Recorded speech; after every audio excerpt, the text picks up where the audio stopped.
আসসালামু আলাইকুম প্রিয় শিক্ষার্থী বন্ধুরা, আজকের এই লাইভে আমি আলোচনা করব এইচএসসি পরীক্ষার্থী যারা 2025 সালে এইচএসসি পরীক্ষা দিবা। নর্মালি যারা হিসাব বিজ্ঞান বা ব্যবসায় শাখায় অধ্যয়নরত রয়েছে তাদের জন্য আজকের ক্লাসটা খুবই গুরুত্বপূর্ণ হতে চলেছে। কেননা আজকে আমি আলোচনা করব এইচএসসি ব্যবসা শাখার হিসাব বিজ্ঞান বইয়ের দ্বিতীয় পত্র, অর্থাৎ রাজশাহী বোর্ড 2023 সালে যে প্রশ্নটি এসেছিল সেটা আজকে আমি এই মুহূর্তে সলভ করে দেওয়ার চেষ্টা করব। আশা করি আপনারা সবাই আমার সাথেই থাকবেন। সো আজকের আলোচ্য বিষয় হচ্ছে রাজশাহী বোর্ড 2023-এর হিসাব বিজ্ঞান দ্বিতীয় পত্র সৃজনশীল 1 নং আমরা আজকে এই লাইভের মাধ্যমে আজকে সলভ করে দেবো ইনশাল্লাহ।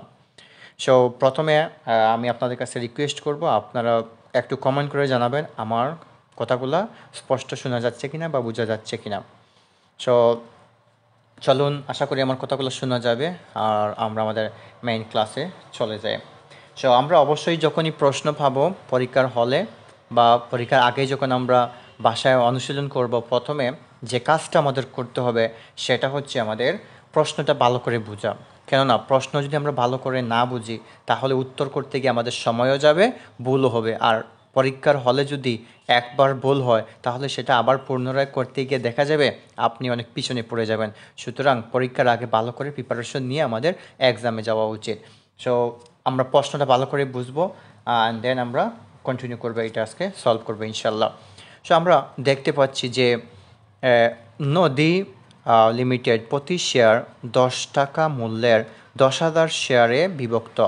1 লক্ষ টাকা অনুমোদিত মূলধন, মানে কী করছে, মূলধনে নিবন্ধিত হয়। 31 ডিসেম্বর 2021 তারিখে কোম্পানির রেওয়ামিল নিম্নে দেওয়া হলো। সো আমরা দেখতে পাচ্ছি এখানে দেওয়া আছে যে নদী লিমিটেড রেওয়ামিল দেওয়া আছে। সো 31 ডিসেম্বর 2021 আমরা জানি যে হিসাব বিজ্ঞান দ্বিতীয় পত্রের অর্থাৎ চতুর্থ অধ্যায় থেকে সে আমাদের দুইটা প্রশ্ন আসে। অবশ্যই এই দুইটা আমাদের দিতে হয়, এগুলো সহ আমাদের মোট 7টা প্রশ্নের উত্তর দিতে হবে। ওকে, সো আপনারা এগুলো জানেন অবশ্যই। সো আমরা প্রথমে প্রশ্ন পড়ব। এই যে টেবিলটা দেওয়া আছে এটা হচ্ছে আমাদের রেওয়ামিল। সো রেওয়ামিলের মধ্যে আমরা জানি কী থাকে, আমাদের হিসাবের নাম থাকে, ডেবিট এবং ক্রেডিট টাকা থাকে। ঠিক আছে, যদিও ক্রমিক নং দেওয়া থাকে, ক্রমিক নং না দিলেও হয়, যেহেতু এখানে দেওয়া নেই অসুবিধা নেই। সো আমরা প্রশ্নতে দেখতে পাচ্ছি যে শেয়ার মূলধন, অর্থাৎ আমরা একটু যদি ফলো করি, আমরা যখন শেয়ার মূলধনগুলো তারা অনুমোদন নিয়ে আসছিল তাদের প্রতিটা শেয়ারের মূল্য ছিল 10 টাকা এবং তারা টোটাল শেয়ার তারা 10,000 শেয়ারে বিভক্ত করেছে এবং এগুলোর মূল্য দাঁড়ায় 1 লক্ষ টাকা। সো এই 10,000 শেয়ারের মধ্যে থেকে তারা যখন এগুলা লেনদেন করতেছে বা শেয়ার বাজারে বিক্রি করতেছে বা টাকা তোলার জন্য যা কিছু করতেছে, সেই 10,000 শেয়ার থেকে তারা 8,000 শেয়ারে তারা কী করছে, শেয়ার মূলধন দিয়ে বিভক্ত করছে এবং তারা এগুলো বাজারে ছাড়বে। এবং তাহলে 8,000 শেয়ার 10 টাকা করে হলে কত হয়, আমাদের 80,000 টাকা। সো পরবর্তী আমাদের যেটা দেওয়া আছে প্রাপ্য হিসাব ও প্রদেয় হিসাব দেওয়া আছে। আমরা জানি প্রাপ্য হিসাব 25,000 আর প্রদেয় হিসাব 12,000। ইজারা সম্পত্তি 10 বছরের জন্য দেওয়া আছে 10,000 টাকা। ক্রয় হচ্ছে 60,000 টাকা এবং বিক্রয় হচ্ছে 1,25,000 টাকা। দালান কোটা 40,000, কলকবজা 60,000 টাকা, মজুরি 6,000 টাকা, বেতন 17 মাসের। সো এই বিষয়গুলো একটু দেখবা, কারণ এগুলোতেই আমরা সমস্যার সম্মুখীন হই। সো বেতন 17 মাসের। সো আমরা যখনই কোনো হিসাব করি, এই ধরনের হিসাব সাধারণত 1 বছরের হয়ে থাকে। সো অবশ্যই ফলো রাখবো অঙ্কটা কি 31 ডিসেম্বর নাকি 30 জুন। যদি এটা না ফলো করো তাহলে কিন্তু আপনার অঙ্কতে সমস্যা হবে। সো বেতন দেওয়া আছে 17 মাসের 17,000 টাকা, ভাড়া 5,500 টাকা, অনাদায়ী পাওনা 1,300 টাকা, ফেরত, অর্থাৎ এই ফেরত যেটা এটা ক্রয় ফেরত এবং বিক্রয় ফেরত। যেহেতু আমরা জানি এই ফেরত ডেবিটে আছে 4,000 টাকা আর ক্রেডিটে আছে 3,500 টাকা। সো ডেবিটেরটা হবে আমাদের বিক্রয় ফেরত আর ক্রেডিটেরটা হবে আমাদের ক্রয় ফেরত, এটা একটু মাথায় রাখবা। সো আয়কর দেওয়া আছে 5,000, লভ্যাংশ প্রদান 15,000 টাকা এবং সংরক্ষিত আয় 1/1/2021। আমরা 21 সালের অঙ্ক করতেছি, এটা প্রারম্ভিক দেওয়া আছে আমাদের কত, এই যে 40,000 টাকা অ্যান্ড দেন ব্যাংক জমা দেওয়া আছে 11,700 টাকা। সো এই চ্যাপ্টারের যে অঙ্ক সবচেয়ে কঠিন হয়, আসলে আমরা শিক্ষার্থীরা যারা থাকি তখন আমাদের এই সমন্বয় থেকে আমরা সমাধান করতে আমরা একটু সমস্যার সম্মুখীন হয়। সো এই জায়গায় সমন্বয়তে দেওয়া আছে যে সমন্বয়সমূহ হলো: 1, সমাপনী মজুদ পণ্যর মূল্য হচ্ছে 35,000 টাকা। 2, বকেয়া মজুরি 500 টাকা এবং বকেয়া ভাড়া 1000 টাকা। প্রাপ্য হিসাবের 2000 টাকা আদায়যোগ্য নয়। অবশিষ্ট প্রাপ্য হিসাবের উপর 10% হারে অনাদায়ী পাওনা সঞ্চিত রাখতে হবে। দালান কোটার ওপর 5% এবং কলকবজার ওপর 10% অবশ্যই ধার্য করতে হবে। সঞ্চিত তহবিলে 5000 টাকা স্থানান্তর করতে হবে। এই ছিল আমাদের প্রশ্নের উদ্দীপক এবং আমাদের প্রশ্নতে কি বলছে দেখেন। ক নম্বরে বলছে অগ্রিম বেতনের পরিমাণ নির্ণয় করো এবং খ নম্বরে বলছে 2021 সালের 31 ডিসেম্বর তারিখে সমাপ্ত বছরের নেট লাভ নির্ণয় করো এবং ঘ নম্বরে বলছে বছর শেষে শেয়ার মালিকদের সত্ত্ব ও দায়সমূহ নির্ণয় করো। তো আসি আমরা কথা না বাড়ি আমরা আমাদের মূল টপিকে চলে যাই। তো এখানে আমরা যেটা দেখতে পাচ্ছি ক নম্বরে বলছে আমাদের যে অগ্রিম বেতনের পরিমাণ নির্ণয় করো। সো আমরা এই জায়গায় আমরা দেখতে পাচ্ছি যদি আমরা ক নম্বরটা সম্পূর্ণভাবে বা সঠিকভাবে দিতে পারি তাহলে আমরা 2 মার্ক পেয়ে যাব। সো আমরা সবাই জানি ম্যাথমেটিক্সে যখন ম্যাথ সলভ করি আর এটা যদি সঠিক হয়ে যায় তাহলে আমাদের 10-এ 10 পাওয়া মানে এটা 100% নিশ্চিত থাকতে পারি আমরা। সো অগ্রিম বেতনের পরিমাণ, এই যে অগ্রিম বেতন আমরা কোথায় পাবো? আমরা প্রশ্নের মধ্যে দেখতে পাচ্ছি যে বেতন এই জায়গায় দেওয়া আছে 17 মাস, কিন্তু আমাদের অঙ্কটা হচ্ছে দেখুন 31 ডিসেম্বর 2021, তার মানে একটা সালের জানুয়ারি 1 থেকে 31 ডিসেম্বর, তার মানে 1 বছর বা 12 মাসের, কিন্তু এই জায়গায় 17 মাসের দেওয়া আছে, তার মানে এই জায়গায় আমাদের অগ্রিম বেতন প্রদান করা আছে। সো আমরা আমাদের প্রশ্নতে বলছে অগ্রিম বেতনের পরিমাণ কত, সেটা আমরা নির্ণয় করব। আসুন আমরা আমাদের খাতায় চলে যাই। সো প্রিয় শিক্ষার্থী ভাই বোন, একটু রিকোয়েস্ট করি মেইন টপিকে যাওয়ার আগে, যদি আপনারা এই ভিডিওটি ফেসবুক থেকে দেখে থাকেন তাহলে আমাদের আশরাফস অনলাইন এডুকেশন পেজটি এবং এই আইডিটি ফলো এবং লাইক দিয়ে সাথেই থাকবেন এবং ভিডিওটি শেয়ার করবেন যাতে আপনার অন্যান্য ভাই বন্ধুদের উপকার হয়। সো আজকের টপিক হচ্ছে আমরা ঢাকা বোর্ড 2023 এইচএসসি হিসাব বিজ্ঞান দ্বিতীয় পত্র থেকে আমরা সৃজনশীল 1 নং, অর্থাৎ আমরা আজকে এটা সলভ করব। সো আমাদের প্রশ্নতে বলছিল যে অগ্রিম বেতনের পরিমাণ, আমাদের প্রশ্নতে বলছে অগ্রিম বেতনের পরিমাণ নির্ণয় করো। আসলে অনলাইন ক্লাসগুলো ভালো করে বুঝিয়ে দিতে গেলে সময় লম্বা হয়ে যায়, আর আমরা একটু অলস তো, সব বেশি লম্বা ভিডিও দেখতে আমরা পছন্দ করি না, আমরা দ্রুত চাই সেগুলো স্ক্রল করতে, ঠিক আছে। সো আমরা আবার একটু বলি, প্রশ্নতে বলা আছে আমাদের অগ্রিম বেতনের পরিমাণ নির্ণয় করো। সো আমি বলছি একটু আগে প্রশ্নতে একটু ব্যাক করে, যারা পরবর্তীতে দেখবেন আপনারা ব্যাক করে একটু বোঝার চেষ্টা করবেন। আমাদের প্রশ্নতে দেওয়া আছে যে বেতন 17 মাস, তার মানে আমাদের অগ্রিম বেতনের পরিমাণটা আমরা বের করব। সো অগ্রিম বেতনের পরিমাণ বের করতে আমরা কি করব? সো আমরা এই জায়গায় লিখবো যে আমরা এই জায়গায় লিখে রাখছি 1 নং প্রশ্নের উত্তর, যেহেতু আমাদের ঢাকা বোর্ড 2023 সালে এই প্রশ্নটা এসেছে 1 নং। সো আমরা এই জায়গায় অবশ্যই আমরা জানি 1 নং প্রশ্নের উত্তর আমরা দিব, দেন ক নম্বর দিব। সো আমরা এই জায়গায় লিখবো যে অগ্রিম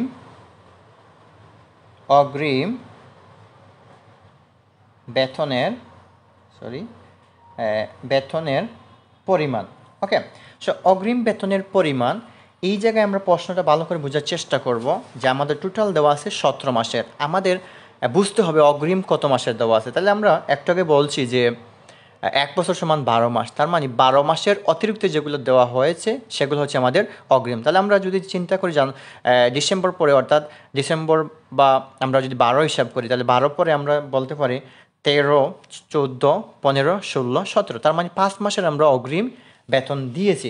সেটা আমরা কীভাবে বের করব? আমরা যদি টোটাল আমরা টাকা দিয়েছি, আমরা কত টাকা, আমরা এই জায়গায় দেখতে পাচ্ছি আমরা 17,000 টাকা আমরা টোটাল বেতন হিসেবে দিয়েছিলাম। সো আমরা এই 17,000 আমরা এই জায়গায় লিখব। ওকে, 17,000 লেখার পর আমরা কত মাসের এই টাকাটা দিয়েছি? আমরা টোটাল 17 মাসের দিয়েছি। আমরা যদি 17,000-কে 17 দিয়ে ভাগ করি তাহলে আমরা 1 মাসের পাবো, আর যদি 1 মাসের পেয়ে যাই তাহলে আমাদের 5 মাসের বের করতে আমাদের কোনো সমস্যা হবে না। সো আমরা যদি 17,000-কে 17 দিয়ে ভাগ করি তাহলে আমরা পাবো 1,000, আর যদি আমরা 5 দিয়ে গুণ করি তাহলে আমরা পাবো 5,000 টাকা। তার মানে আমরা অগ্রিম বেতন কত পেলাম? আমরা 5,000 টাকা। আশা করি আপনারা বুঝতে পেরেছেন, যদি নাই বুঝেন তাহলে কমেন্ট করবেন, আর অবশ্যই প্রশ্ন দেখবেন। আমরা প্রশ্ন এই জায়গায় আমাদের প্রশ্ন দেওয়া আছে, আপনারা এটা প্রয়োজনে প্রিন্ট করবেন বা স্ক্রিনশট দিয়ে বা খাতায় লিখে রাখবেন, তাহলে বুঝতে সুবিধা হবে। আসি আমরা ক নম্বরে, তাহলে আমরা কি পেলাম? অগ্রিম বেতনের পরিমাণ আমরা পেলাম 5,000 টাকা। ক নম্বরে আমাদের কি বলছে? 2021 সালের 31 ডিসেম্বর তারিখে সমাপ্ত বছরের নিট লাভ নির্ণয় করো। সো অবশ্যই বই বের করে সূত্রগুলো দেখবা। আমরা যখন নেট লাভ বের করব তখন আমাদের কি করতে হয়, আমরা বিক্রয় থেকে নিয়ে আমাদের যত ধরনের খরচ রয়েছে সেগুলো আমরা প্লাস মাইনাস করব সূত্র মোতাবেক। সো আমরা এই জায়গায় অবশ্যই ক নাম্বার লেখার পর আমরা বলবো নদী লিমিটেড, কোম্পানি নাম দিবেন নদী লিমিটেড, বিশদ আয় বিবরণী আমরা এটা লিখবো এবং সাল দিব, এবং 30 জুন হলে 30 জুন আর 31 ডিসেম্বর হলে 31 ডিসেম্বর সমাপ্ত বছরের জন্য। সো অবশ্যই প্রশ্নটা ভালো করে দেখবেন, আমরা এটা আবারও একটু দেখিয়ে দিই। সেটা হচ্ছে 31 ডিসেম্বর 2021 সালে। সো আমরা এই জায়গায় কন্টিনিউ করব। ওকে, সো আমরা কি বলছি, নিট লাভ। সো মোট লাভ বলে নাই, আমাদের নিট লাভ বলছে। সো নিট লাভ বের করতে গেলে আমাদের প্রথমে লিখতে হবে বিক্রয়। কি লিখতে হবে আমাদের? বিক্রয়। সো এখন আমরা অনেক শিক্ষার্থীরা বুঝি না যে এই জায়গায় আমরা এই যে টাকার কলাম 3টা দিয়ে এসেছি, কখন কোনটা কোথায় বসাবো। ভালো করে বুঝবো, আমরা বিক্রয় থেকে সমস্ত খরচ বা অন্যান্য আয়গুলা যোগ করার পর যে টাকাটা বছর শেষে থাকবে সেটা হবে আমার নেট লাভ বা কতে। সো আমরা অবশ্যই পণ্য বিক্রয় করতে হবে। এখন প্রশ্ন হচ্ছে এই বিক্রয়টা আমার 3 নম্বর কলামে যাবে, কিন্তু 3 নম্বর কলামে যাওয়ার আগে আমরা দেখব বিক্রয়ের সাথে কোনো ধরনের সমন্বয় আছে কি না। একটু আগে আমরা প্রশ্ন পড়েছি, সো আপনারা একটু দেখবেন।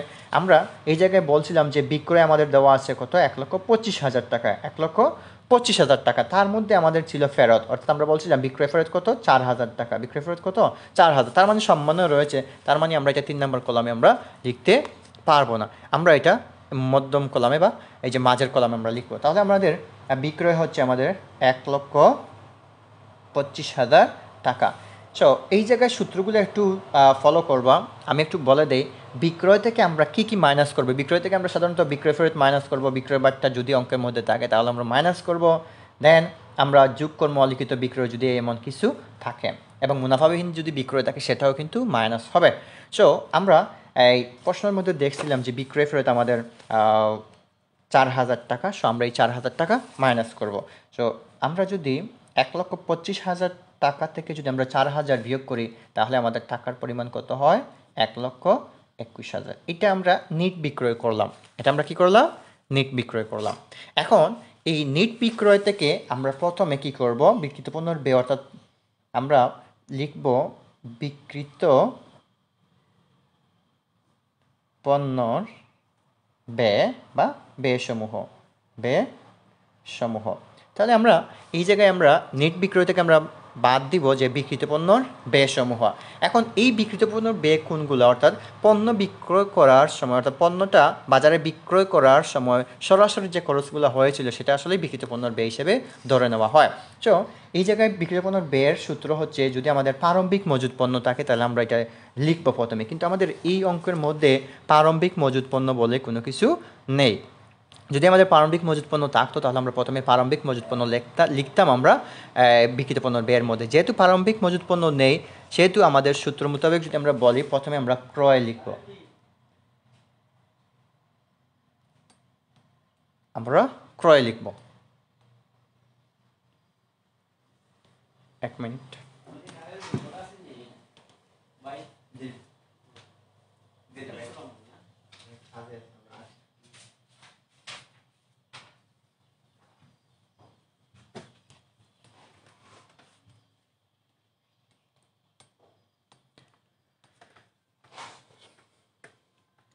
ওকে, সো আমরা কি বলছিলাম যে বিক্রিত পণ্যর ব্যয়সমূহ আমরা যখন বের করবো, আমাদের প্রারম্ভিক মজুদ পণ্য যদি থেকে থাকে তাহলে আমরা সেটা লিখবো প্রথমে। যেহেতু আমাদের এই অঙ্কের মধ্যে আমরা দেখিয়েছি প্রারম্ভিক মজুদ পণ্য নেই, সেটা আমরা ক্রয় লিখবো। এখন প্রশ্ন হচ্ছে এই বিক্রিত পণ্যর ব্যয় সবগুলো আমরা মধ্যম কলামে আমরা লিখব। এখন মধ্যম কলামে আমরা সবগুলা যোগ বিয়োগ করে আমরা ওই কলামে নিব। এখন প্রশ্ন হচ্ছে এই বিক্রিত পণ্যর ব্যয়ের মধ্যে যদি কোনো লেনদেনের সাথে যদি কোনো সমন্বয় থেকে থাকে তাহলে আমরা সেটা প্রথম কলামে লিখব। ওকে, সো আমরা কি বলছি, বিক্রিত পণ্যের ব্যয় সবগুলো আমরা মধ্য কলামে লিখব, এবং এই বিক্রিত পণ্যের ব্যয়ের যতগুলা সাথে সমন্বয় থাকবে সেগুলো আমরা এই কলামে লিখব। সো আমরা একটু আগে দেখছিলাম যে পণ্য যখন আমাদের ক্রয় করা হয়েছিল 60,000 টাকা, 60,000 টাকা, তার সাথে আমাদের ক্রয় ফেরত ছিল 3,500 টাকা। তার মানে আমরা এটা মধ্য কলামে আমরা লিখতে পারবো না, আমরা প্রথম কলামে লিখবো। আমরা দেখতে পাচ্ছি আমাদের ক্রয় হচ্ছে 60,000 টাকা। ওকে, 60,000 টাকা, এবং 60,000 থেকে অর্থাৎ ক্রয় থেকে আমরা মাইনাস করব ক্রয় ফেরত, বা ফেরত বললেও হবে, ক্রয় সরি, এই জায়গায় আমি ফেরতটা লিখি নাই। ফেরত বা বিক্রয় ফেরত, বিক্রয় ফেরত। সো এখানে আমরা কী লিখবো? ক্রয় ফেরত। জাস্ট ফেরত লিখলেও হবে, যেহেতু প্রশ্নের মধ্যে ফেরত দেওয়া নেই। ওকে, সো ক্রয় ফেরত আমরা কত পেয়েছিলাম? আমরা পেয়েছি 3,500 টাকা। সো আমরা এই 60,000 থেকে আমরা 3,500 টাকা বিয়োগ করলে আমরা পাবো 56,500 টাকা। আশা করি আপনারা বুঝতে পারবেন। আর যদি নাই বুঝেন তাহলে বলবেন, ওকে, কমেন্ট করে জানাবেন। আর আমার কথাগুলো শোনা যাচ্ছে কিনা আপনারা একটু বলবেন। এখন এই যে বিক্রিত পণ্যর ব্যয়সমূহের মধ্যে আমাদের আর কী কী আছে? যেমন আমাদের মজুরি যদি অঙ্কের মধ্যে থাকে তাহলে মজুরি যাবে, আমদানি শুল্ক যদি থাকে তাহলে সেগুলো যাবে, এবং সরাসরি পরিবহন যদি থাকে তাহলে সেগুলোও যাবে।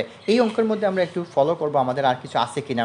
আমরা এই জায়গায় আমরা একটু দেখবো, আমরা একটু যেহেতু আমরা সলভ করবো আমরা একটু বলে দেবো, আপনারা একটু যাচাই বাছাই করবেন। অর্থাৎ কি যাচাই বাছাই করবেন? পজ করে আবার ব্যাক করবেন, আবার সামনে যাবেন, প্রশ্ন দেখবেন। সো এই জায়গায় দেখেন মজুরি আছে, সো আমাদের প্রত্যক্ষ খরচের মধ্যে সেটা যোগ হবে। ওকে, সো আমরা এই জায়গায় লিখবো মজুরি।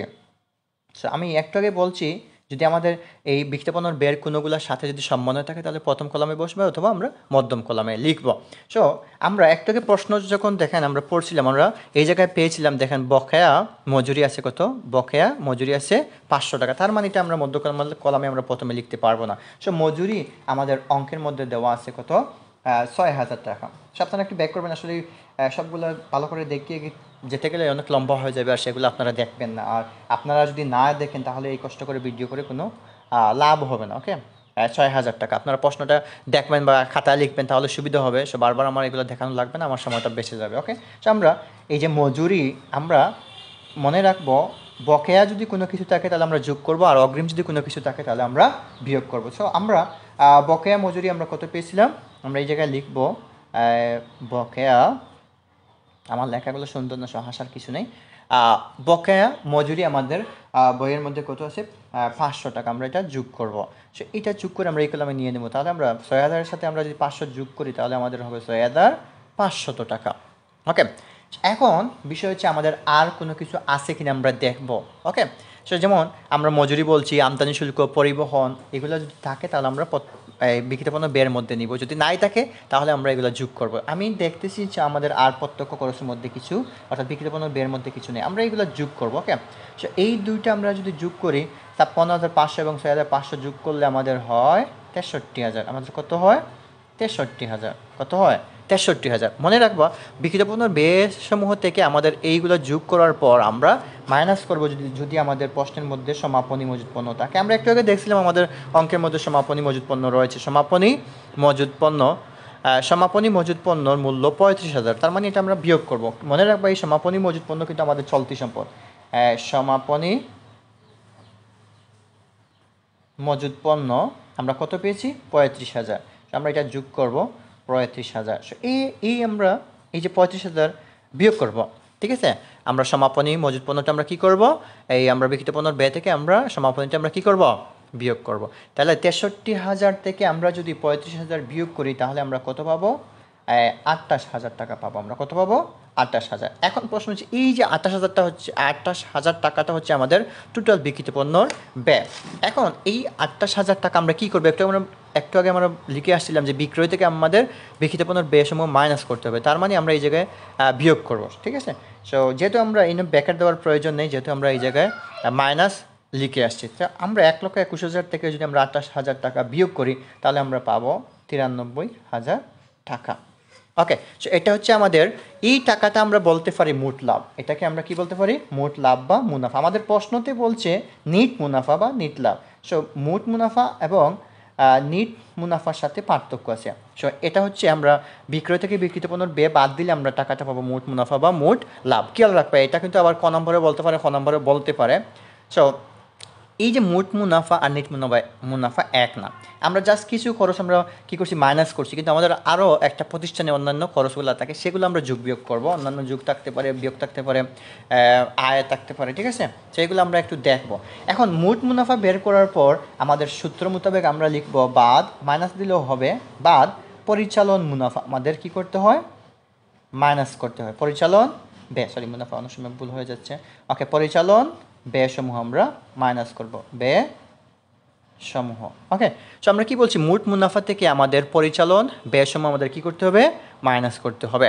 সো এখন এই দেখুন আমরা কি বলছি, আমরা যখন একটা পণ্য বাজারে বিক্রয় করবো, আমরা বিক্রয় করার পর আমরা সরাসরি খরচ করলাম, মাইনাস করলাম, এর ছাড়াও অন্যান্য ব্যয়গুলো আমরা কি করব, মাইনাস করবো, এবং অন্যান্য আয় যদি আমাদের প্রতিষ্ঠানে থাকে, অর্থাৎ ব্যবসা বাণিজ্যে থাকে, তাহলে আমরা যোগ করব।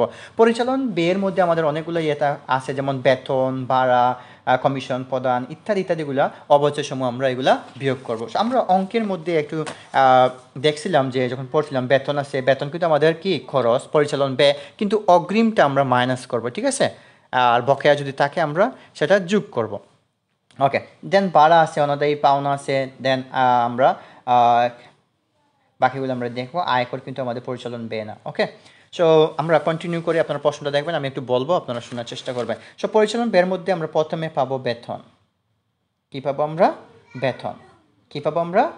বেতন। ওকে, সো বেতন, এখন আমি আবারও বলি, এই পরিচালন ব্যয় সবগুলো আমরা মধ্যম কলামে লিখবো, আর যদি কোনো সমন্বয় থেকে থাকে তাহলে আমরা সেটা প্রথম কলামে লিখবো। সো বেতন আমরা ক নম্বরে আমরা দেখছিলাম 17,000 টাকা, এর সাথে কিন্তু আমাদের অগ্রিম আছে, যেহেতু অগ্রিম থাকার কারণে আমরা সেটা মাইনাস করব। সো বেতন লিখবো আমরা 17,000 টাকা। ওকে, দেন আমরা মাইনাস করব, আমরা কি বলছি, বকেয়া আমরা যোগ করব, আর অগ্রিমগুলো আমরা মাইনাস করব। সো অগ্রিম বেতন আমরা বলবো, কি বলবো? অগ্রিম বেতন। অগ্রিম বললেও হবে, বেতন অ্যাড করলেও করতে পারেন, সরি, অগ্রিম বেতন। আমরা ক নম্বরে বের করছিলাম, অগ্রিম বেতন হচ্ছে আমাদের 5,000 টাকা। অগ্রিম বেতন কত আমাদের? 5,000। এই 5,000 কিন্তু আমাদের আবার চলতি সম্পদ, মনে রাখবো, অগ্রিম খরচ চলতি সম্পদ। তাহলে এইরকম যখন আপনি ভালো করে বোঝার চেষ্টা করবেন, তাহলে আপনার অঙ্কটা সহজ হয়ে যাবে। তাহলে 17,000 থেকে আমরা যদি 5,000 বিয়োগ করি, তাহলে আমাদের হবে 12,000 টাকা। এবং আমরা আরও যদি আমাদের পরিচালন বেশ থাকে, তাহলে আমরা অ্যাড করব। আমরা প্রশ্ন পড়ার সময় আমরা দেখছিলাম ভাড়া আছে, আমরা কি করব, এই ভাড়া লিখব। ভাড়ার সাথে কিন্তু আমাদের কি ছিল দেখেন, একটু প্রশ্ন আমরা দেখানোর চেষ্টা করি। এই দেখেন, ভাড়া কিন্তু আমার কি আছে, 1,000 টাকা বকে আছে, এটা আমরা যোগ করব। ওকে, সো ভাড়া যেহেতু সমন্বয় আছে, আমরা প্রথম কলামে লিখব। আমাদের ভাড়াটা কত ছিল, আমাদের 5,500। ভাড়া কত? 5,500। তার সাথে আমরা যোগ করব বকেয়া, অগ্রিম মাইনাস করব, বকেয়া আমরা যোগ করব, বকেয়া ভাড়া। সব বকেয়া ভাড়া আমরা প্রশ্নের মধ্যে পেয়েছিলাম 1,000। তাহলে আমরা এটা আমরা যোগ করলে আমরা পাবো কত? তাহলে আমরা পাবো 6,500 টাকা। ওকে, যেহেতু এই পৃষ্ঠায় আর দেখা যাবে না, আমরা এই পৃষ্ঠায় আর লেখা যাবে না, আমরা পরবর্তী পৃষ্ঠায় চলে যাব। ওকে, তো আমি একটু কলামটা একটু আগে থেকেই লিখে রাখছি, যাতে আমাদের সময়টা একটু বাঁচানো যায়। ওকে, সো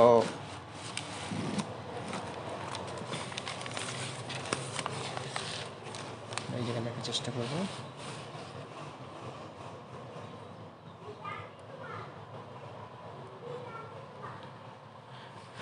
ওকে, সো আমরা এই ভাড়াটা কী করছিলাম, আমরা একটু দেখে আসি যে আমরা এই জায়গায় কী করছি, বকেয়া ভাড়া আমরা যোগ করছি। এখন আমরা দেখব যে অন্যান্য আমরা পরিচালন ব্যয়ের মধ্যে অন্য কিছু আর আছে কিনা। ওকে, সো আমরা প্রশ্নের মধ্যে আমরা অন্যান্য ব্যয় বলতে পরিচালন ব্যয়ের মধ্যে আমরা অবচয় সমূহ নিব। এখন আমরা এই অঙ্কের মধ্যে আমরা একটু দেখব। ওকে, অঙ্কের মধ্যে আমাদের কি দেওয়া আছে দেখেন, অঙ্কের মধ্যে আমাদের ইজারা সম্পত্তি 10 বছরের জন্য, কিন্তু আমরা 1 বছর এই ইজারা সম্পত্তি আমরা অনেক সময় সরকারের কাছ থেকে কী করি, বিভিন্ন জায়গা বা বিভিন্ন ধরনের সুবিধা আমরা নিয়ে থাকি সরকারকে টাকা দিয়ে, কিন্তু বছর শেষে, প্রতি বছর শেষে সেগুলো কিন্তু অবচয় হয় বা খরচ হয়ে যায়, সেগুলো কিন্তু আমরা আর রিটার্ন পাবো না টাকা, সেগুলো কিন্তু আমরা খরচ হিসাবে আমরা দেখাতে পারি। তো আমরা কি বলবো, ইজারা অবলোপন। আমরা কি বলবো, ইজারা অবলোপন। সো আমি একটু দ্রুত যাওয়ার চেষ্টা করি যে ইজারা অবলোপন আমাদের 10 বছরের জন্য ছিল। আপনারা একটু ব্যাক করে প্রশ্ন দেখবেন বা আগে খাতায় লিখে রাখবেন। ইজারা অবলোপন বা ইজারা আমরা টোটাল আমরা 10 বছরের জন্য নিয়েছিলাম 10,000 টাকা, কিন্তু 1 বছরে, তাহলে 10 বছরে যদি 10,000 হয়, 1 বছরে আমাদের টাকার পরিমাণ হবে 1,000। এই টাকাটা আমরা কি করব, মধ্যম কলামে লিখে নিব, কেননা এটার সাথে আমাদের কোনো সমন্বয় নেই। 1,000 টাকা। ওকে, সো আমরা প্রশ্ন পড়ার সময় আমরা আরও দেখেছিলাম দালান কোটার উপর 5% অবচয়, দালান কোটার উপর 5% অবচয়, কলকবজার উপর 10% অবচয়, এগুলো আমরা বের করে নিব। ঠিক আছে, সো দালান কোটার অবচয়, আমরা অবচয় দিয়ে আমরা দালান কোটা দিব। কী দিব আমরা? দালান কোটা। সো অবচয় আমরা যখন দালান কোটা দিব, আমরা এখন দেখব দালান কোটা টোটাল টাকার পরিমাণ কত। আমরা অঙ্কের মধ্যে আমাদের দেওয়া আছে, দেখেন দালান কোটা দেওয়া আছে 40,000, তাহলে 40,000-এর যদি আমরা 5% নেই তাহলে আমাদের হবে 2,000 টাকা। তো আমরা এই 2,000 টাকা এই জায়গায় লিখে নিব, 2,000 টাকা। দেন আমরা কল কবজা লিখব। ওকে, সো আমরা সেটাও কিন্তু আমরা অবচয় হিসেবে আমরা দেখাতে পারি। ওকে, তাহলে আমরা লিখবো আমরা অবচয়, এই জায়গায় আমরা বলে দিব কল কবজা। আমরা কি দিব? কল কবজা। ওকে, সো কল কবজা, সো আমরা ব্যাকেট দিব। এখন প্রশ্ন হচ্ছে কল কবজা কত দেওয়া আছে একটু দেখবো আমরা। কল কবজা দেখেন 60,000 টাকা দেওয়া আছে। কল কবজা কত দেওয়া আছে? 60,000 টাকা দেওয়া আছে, এবং সেই জায়গায় সমন্বয় বলছে 60,000-এর 10%, তাহলে 60,000-এর 10% আমাদের হবে 6,000 টাকা। কত হাজার টাকা? 6,000 টাকা। এছাড়াও কিন্তু আর একটা বিষয় এই জায়গায় বেশিরভাগ স্টুডেন্টরা ভুল করে, একটু বোঝার চেষ্টা করবা। আমাদের অন্য সূত্র মোতাবেক পরিচালন ব্যয়ের মধ্যে আমরা অনাদায়ী পাওনা বা কুরিনগুলো আমরা প্লাস মাইনাস করা লাগে। সো এই জায়গায় একটু আমরা ফলো করব। দেখেন আমাদের কি 3 নম্বরে বলছে প্রাপ্য হিসাবের 2,000 টাকা আদায়যোগ্য নয়, অবশিষ্ট প্রাপ্য হিসাবের উপর 10% হারে অনাদায়ী পাওনা সঞ্চিতি রাখতে হবে। কিন্তু অঙ্কের মধ্যেও দেওয়া আছে, দেখেন অনাদায়ী পাওনা আমাদের দেওয়া আছে 1300 টাকা, সেগুলো আমরা খরচ হিসেবে আমরা দেখাবো। যেহেতু রেওয়ামিলের মধ্যে দেওয়া আছে, আমরা এই জায়গায় বলবো অনাদায়ী পাওনা। কি বলবো আমরা? অনাদায়ী পাওনা। অনাদায়ী পাওনা আমাদের দেওয়া আছে প্রশ্নের মধ্যে, সে যেহেতু এই জায়গায় যোগ বিয়োগ করা লাগবে, আমরা এই জায়গায় লিখবো 1370 টাকা আমাদের রেওয়ামিলে দেওয়া আছে। যোগ করব, দেখেন আমাদের আরও বলছে 2,000 টাকা আদায়যোগ্য নেই। অর্থাৎ এই অনাদায়ী পাওনা বিষয়টা কি, আমরা যখন বাকিতে বিক্রয় করি, অনেক সময় যার কাছে আমরা বিক্রয় করি তারা অনেক সময় টাকা দিতে চায় না বা পাওয়ার সম্ভাবনা কম, এগুলোই আসলে হচ্ছে অনাদায়ী পাওনা। এই জায়গায় অঙ্কের মধ্যে দেওয়া আছে, দেখেন 2,000 টাকা আদায়যোগ্য নয়, সেটা আমরা এই খরচের মধ্যে আমরা এখন যোগ করব। যখন আমরা আর্থিক অবস্থা বিবরণী যখন করব, তখন আমরা এইগুলো আমরা মাইনাস করব প্রাপ্য হিসাব বা দেনাদার থেকে। সো আমরা এই জায়গায় কী বলবো? নতুন অনুদায়ী পাওনা 2,000 টাকা আরও দিবে না, আগের থেকেই 1300 টাকা দিবে না, নতুন করে আরও দিবে না। তাহলে আমরা কি বলবো? নতুন অনাদায়ী পাওনা। সো নতুন অনাদায়ী পাওনা হচ্ছে আমাদের 2,000 টাকা। সো আমরা এটা যোগ করলে আমরা পাবো 3,300 টাকা। এখন আমাদের প্রশ্নের মধ্যে আরও বলছে যে কি বলছে যে দেখুন আমাদের বলছে 2,000 টাকা আদায়যোগ্য নয়, অবশিষ্ট প্রাপ্য হিসাবের উপর 10% হারে অনাদায়ী পাওনা সঞ্চিতি রাখতে হবে আমাদের। সো এই জায়গায় আমরা আবার এটা আমরা কিন্তু আরও ধরে রাখতে হবে। আমরা কি বলবো? নতুন অনাদায়ী পাওনা সঞ্চিতি। এখন এই নতুন অনুযায়ী পাওনা সঞ্চিতি কোন জায়গা থেকে আমরা নিয়ে আসবো? এই জায়গায় অঙ্কের মধ্যে দেওয়া আছে, দেখেন প্রাপ্য হিসাব দেওয়া আছে 25,000 টাকা। ওকে, সো এই 25,000 টাকা আমরা বাকিতে বিক্রয় করেছিলাম কোনো কিছু, অর্থাৎ আমরা 25,000 টাকা পাবো। কিন্তু এই জায়গায় আমরা একটু দেখবো 2,000 টাকা সে দিবে না, তাহলে আমরা 25,000 টাকা থেকে 2,000 বিয়োগ করলে আমরা পাবো 23,000। আর 23,000-এর উপরে যদি আমরা 10% হারে অনাদায়ী পাওনা ধরি, তাহলে আমরা কত পাবো? ক্যালকুলেশন করে নিবা, আর 2,300 টাকা আমরা পাবো। 2,300 এই সবগুলো আমরা যোগ করে এই কলামে নিয়ে যাব। আমরা যদি এই সবগুলো যোগ করি, 3,300 যোগ 2,300, তাহলে আমরা পাবো 5,600। আমরা কত পাবো? 5,600। এরপরে আমরা দেখবো অঙ্কের মধ্যে পরিচালন ব্যয় আর কিছু আছে কি না। সো আমরা এগুলো যদি থাকে তাহলে এই জায়গায় লিখবো, যেহেতু আমরা প্রশ্ন আগেই পড়েছি, আমরা দেখতে পাচ্ছি আর পরিচালন ব্যয় আর কিছু নেই। এই সবগুলো আমরা যোগ করে পরবর্তী কলামে আমরা নিব। এখন আমরা এই যে আগের পৃষ্ঠায় আমাদের আরও ছিল, যেমন আমরা দেখছিলাম আমাদের 12,000 টাকা অ্যান্ড দেন 6,500 টাকা, এই পরিচালন ব্যয় সবগুলো আমরা যোগ করে পরবর্তী কলামে নিয়ে নেব। আমরা সবগুলো যদি যোগ করি তাহলে আমরা পাই 33,100 টাকা। এই টাকাটা আমরা কি করতাম বলছিলাম, অর্থাৎ মোট মুনাফা থেকে আমরা একটু দেখে নেই। এই যে মোট মুনাফা থেকে আমরা বলছিলাম যে বাদ পরিচালন ব্যয় সময় আমরা বিয়োগ করব, তাহলে আমরা মোট পরিচালন ব্যয় আমরা পেয়েছি 33,100, আর আমরা মোট মুনাফা আমরা পেয়েছিলাম কত? 93,000 টাকা। সো আমরা এই 93,000 টাকা থেকে আমরা এই 33,100 বিয়োগ করলে আমরা যে টাকাটা পাবো সেটা হবে আমাদের পরিচালন মুনাফা। ওকে, সো আমরা বিয়োগ করলে আমরা পাবো 59,900 টাকা। এখন এটা হচ্ছে আমাদের পরিচালন ব্যয় বাদ দিয়ে আমরা পরিচালন মুনাফা ভালো করে বুঝবো। এখন আমরা সূত্র মোতাবেক যদি আমাদের অঙ্কের মধ্যে অন্যান্য আয় থাকে তাহলে আমরা যোগ করব। অন্যান্য আয় বলতে কি বিনিয়োগের সুদ যদি থাকে তাহলে আমরা এটা যোগ করব, এবং অন্যান্য ব্যয় কি ঋণ যদি নেওয়া হয় এবং ঋণের সুদ যদি দেওয়া না হয় তাহলে আমরা কিন্তু অন্যান্য ব্যয়ের অর্থাৎ অন্যান্য ব্যয় হিসেবে আমরা মাইনাস করব। যেহেতু আমরা এই অঙ্কের মধ্যে এইরকম কোনো এন্ট্রি পাই নাই, সেহেতু এটাই হবে আমাদের নিট মুনাফা। আমরা এটা ক্লোজ করব, দুইটা টান দিয়ে আমরা ক্লোজ করব। আমরা এটা বলে দিব যে নিট মুনাফা।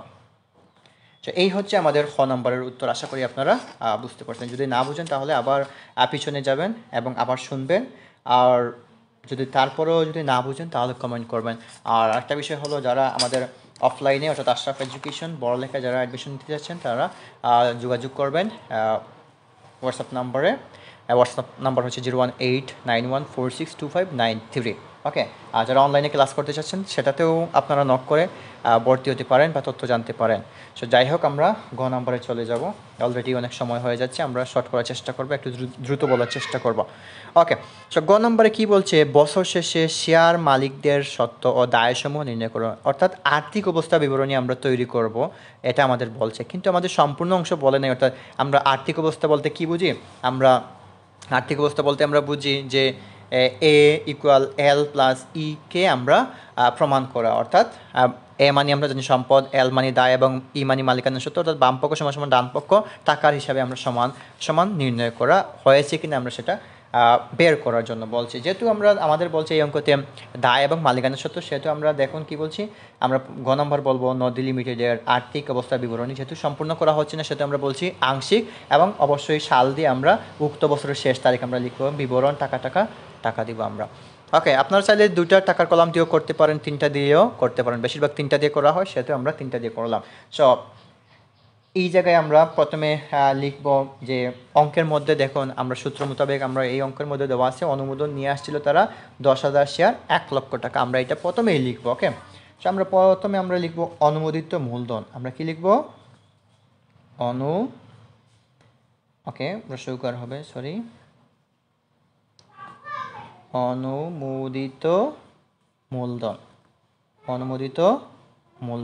সো এই অনুমোদিত মূলধন আমরা একটু বলে দিব যে প্রতিটি 10 টাকা করে, ওকে, প্রতিটি শেয়ার, ওই জায়গায় একটু লিখে নিব যে প্রতিটি শেয়ার 10 টাকা করে, কত হাজার শেয়ার ছিল, 10,000 শেয়ার। সো এটা আমরা কি করব, সবার শেষে নিয়ে, অর্থাৎ আমরা যদি 10,000 গুণ 10 দেই তাহলে আমরা পাবো 1 লক্ষ টাকা। এই প্রথমটা আমরা লিখে ক্লোজ করব। ওকে, এরপরে আমরা লিখব ইস্বীকৃত। কি লিখব আমরা, ইস্বীকৃত আমরা একটু লিখে নেই, ইস্বীকৃত বিলিখিত ও আমরা লিখে দিব আদায়কৃত মূলধন। আমার লেখাগুলো একটু না বুঝতে পারেন। ওকে, সো আমরা এই জায়গায় কী করব দেখেন, আমরা লিখব প্রতি শেয়ার 10 টাকা দরে। দেখেন আমরা ইস্যু করছিলাম বাজারে কতটা, আমরা আগেই বলছিলাম আমরা ইস্যু করছিলাম শেয়ার মূলধন 8,000 শেয়ার 80,000। এখন প্রতিটার দাম কত হবে, তাহলে 10 টাকা দরে হবে। ওকে, সো আমরা এটা এই জায়গায় লিখব যে প্রতি শেয়ার 10 টাকা দরে কত হাজার শেয়ার আমরা বাজারে ছাড়ছি, 8,000 শেয়ার। আমরা এই জায়গায় লিখব 8,000 শেয়ার। তাহলে আমাদের আমরা যদি 8,000 গুণ 10 দেই তাহলে আমরা পাবো কত, 80,000 টাকা। এটা আমরা 3 নম্বর কলামে নিয়ে নেব। ওকে, সো আমরা এই জায়গায় লিখব 80,000। ওকে, এটা কিন্তু আমরা ক্লোজ করব না। এরপরে আমাদের অঙ্কের মধ্যে যদি থাকে আমাদের সঞ্চিতি ও উদ্ধৃত, যেমন সাধারণ সঞ্চিতি, সংরক্ষিত আয়ের সমাপনী উদ্ধৃত, সেগুলো আমরা নিব। যেহেতু আমাদের এই অঙ্কের মধ্যে আছে, আমরা লিখব সঞ্চিতি ও উদ্ধৃত। আমরা কি লিখব, সঞ্চিতি ও আমরা লিখব উদ্ধৃত। ওকে, এখন এই জায়গায় আমরা দেখব সাধারণ সঞ্চিতি আমাদের অঙ্কের মধ্যে দেওয়া আছে। এগুলো সূত্রগুলো আসলে আমরা দেওয়ার চেষ্টা করব। এই জায়গায় আমাদের দেওয়া আছে, দেখেন সাধারণ সঞ্চিতি আমাদের অঙ্কের মধ্যে দেওয়া আছে। এই জায়গায় আমরা দেখেন আমাদের অঙ্কের মধ্যে কি বলছে যে সঞ্চিত তহবিলে আমরা 5,000 টাকা স্থানান্তর করতে হবে। এই টাকাটা আমরা এই জায়গায় লিখবো। আমরা এই জায়গায় বলবো, দেখেন কি বলবো, সাধারণ সঞ্চিতি। এটাকে আমরা কি বলবো? সাধারণ সঞ্চিতি। কত টাকা ছিল আমাদের? 5,000 টাকা। এখন প্রশ্ন হচ্ছে যদি সঞ্চিতি ও উদ্ধৃত বেশি থাকে তাহলে আমরা এইগুলো আমরা কি করব? আমরা এই জায়গায় লিখবো। সম্বন্ধ থাকলে আমরা প্রথম কলামে লিখবো। ওকে, সো আমরা 5,000 টাকা পেয়েছি। ওকে, দেন আমাদের সূত্র মোতাবেক আমাদের কিন্তু আরেকটা বিষয় এই জায়গায় যাবে, সংরক্ষিত। আমরা একটু বুঝিয়ে বলতেছি, সংরক্ষিত আয়ের সমাপনী উদ্ধৃত। এখন এই টাকাটা 74,900। এখন প্রশ্ন হচ্ছে এই টাকাটা অনেকে বের করতে পারবে না। আমি একটু রাফ করে বুঝিয়ে দেবো। দেখুন সংরক্ষিত আয়ের সমাপনী উদ্ধৃত বের করার সূত্রগুলো আমরা যদি ফলো করি, প্রথমে আমরা লিখবো চলতি বছরের নিট লাভ। আমাদের এই অঙ্কের মধ্যে চলতি বছরের নিট লাভ আপনারা খ নাম্বারে আমরা পেয়েছিলাম কত? 59,900। আপনারা একটু ব্যাক করে দেখবেন, অলরেডি ভিডিওটি অনেক লম্বা হয়ে গেছে। 59, আমি একটু দেখিয়ে দিই। আমরা এই জায়গায় পেয়েছিলাম, দেখুন 59,900। এটা হচ্ছে চলতি বছরের নিট মুনাফা। ওকে, এখন এটার সাথে আমাদের অঙ্কের মধ্যে কিন্তু প্রারম্ভিক একটা ছিল আমাদের সংরক্ষিত আয়ের। দেখুন আমাদের কত ছিল? 40,000। সো আমরা এটা যোগ করব। আমি একটু শর্ট করে বোঝানোর চেষ্টা করি। 40,000 আমরা এটা যোগ করব। যোগ করলে আমরা পাবো 99,900 টাকা। এখন এই জায়গা থেকে আমরা এটা তো আমরা সংরক্ষিত বা রক্ষিত আয় রাখা হয়েছে, কিন্তু আমরা এখান থেকে আরও কিছু ব্যয় করব। যেমন এই অঙ্কের মধ্যে দেখুন আমাদের আয়কর দিতে হয়েছে, আয়কর দেওয়া আছে, লভ্যাংশ প্রদান করতে হবে, আবার সাধারণ সঞ্চিতি থেকেও আমাদের কীটা করতে হবে? 5,000 টাকা রাখতে হবে। সেগুলো আমরা মাইনাস করব। সো 99,000 থেকে আমরা আয়কর মাইনাস করব। আমাদের আয়কর আছে কত? সো আয়কর আমাদের অঙ্কের মধ্যে দেওয়া আছে 5,000। এটা আমরা মাইনাস করবো। সো আপনারা কলাম দিয়ে যদি আঁকেন লিখতে পারেন, বা এটা যেহেতু আমরা রাফ করতেছি আমাদের এক্সট্রা করার প্রয়োজন নেই। 5,000 টাকা আমাদের আয়কর। দেন আমাদের লভ্যাংশ প্রদান আমরা করেছি 15,000 টাকা। 15,000 টাকা। দেন আমরা আরও সাধারণ সঞ্চিতি তহবিলে আমরা আরও 5,000 টাকা কী করছি? আমরা প্রদান করতে হবে। তাহলে আমরা এগুলো যদি যোগ করি তাহলে আমরা টোটাল পাবো 25,000। তাহলে এই জায়গায় যদি আমরা কী করি, 99,900 থেকে আমরা 25,000 টাকা বিয়োগ করি, তাহলেই কিন্তু আমরা পেয়ে যাব 74,900। আপনারা ক্যালকুলেশন করবেন। সো এটা আমরা কি করব? এই সাধারণ সঞ্চিতি ও উদ্ধৃততে আমরা এটা অ্যাড করবো 74,900। আশা করি আপনারা এটা বুঝতে পারছেন। ওকে, সো এই ছিল মোটামুটি সঞ্চিতি ও উদ্ধৃত। আমাদের আর নেই, সেটা আমরা এই দুটা যোগ করে আমরা ওই কলামে নিয়ে নেব। তাহলে আমরা পাবো 79,900, সরি 79,900। ওকে, সো এরপরে আমরা এটা তো আমরা মালিকানা সূত্র বের করলাম। দেন আমরা লিখবো চলতি দায় ও ভবিষ্যৎ তহবিল। আমরা সূত্র মোতাবেক ফলো করব। আমরা কি লিখব?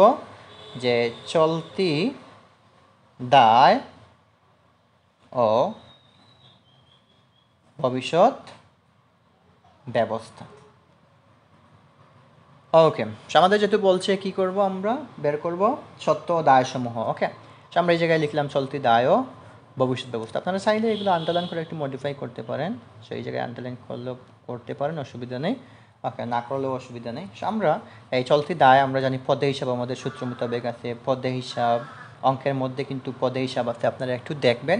পদে হিসাব আমাদের দেওয়া আছে, পদে হিসাব দেওয়া আছে 12,000 টাকা। সো আমরা মধ্যম কলামে লিখব 12,000 টাকা।